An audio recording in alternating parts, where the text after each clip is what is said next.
ঢাকা উত্তর সিটি কর্পোরেশনের ৩ নম্বর ওয়ার্ডের এই মাঠটি এবারের পশু কোরবানির জন্য নির্ধারণ করা হয়। কোরবানির কাজ আরও সহজ করতে প্রস্তুত রয়েছে ৩০০ স্বেচ্ছাসেবী। কোরবানির মাংস বাড়ি বাড়ি পৌঁছে দেওয়ার ব্যবস্থাও করেছে সিটি কর্পোরেশন। কাজ করতে করতে ক্লান্ত হয়ে পড়লে রয়েছে একটু গলা ভেজানোর সুযোগও। তবে সবচেয়ে বড় আকর্ষণ, মাঠে কোরবানি দিলেই উপহার হিসেবে দেয়া হবে জনপ্রতি ১,০০০ টাকা।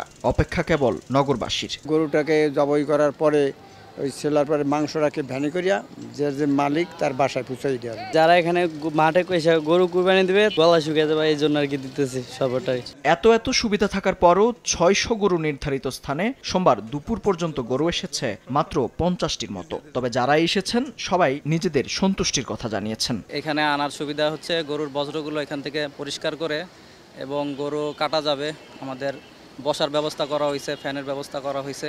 আমি এখানে সব কিছু পানি পেয়েছি, ড্রিঙ্কস পেয়েছি, খোলা জায়গা পেয়েছি, পলিথিন পেয়েছি। আলহামদুলিল্লাহ খুব সুন্দর ব্যবস্থা করা হয়েছে। এখন জন্ম সনদ দিয়ে খোলো বিকাশ স্টুডেন্ট অ্যাকাউন্ট। নিজের বিকাশ নিজে কর।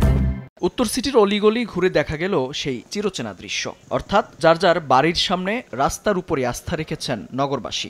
এত আয়োজনের পরও নির্ধারিত স্থানে না যাওয়ার পেছনে নগরবাসী দায় চাপাচ্ছেন প্রচারণার অভাবকেই। এটা যদি ওইভাবে বাধ্য করা হয়তো সবাই ওখানে যাইতো, কিন্তু সেটা সবাই মানে না।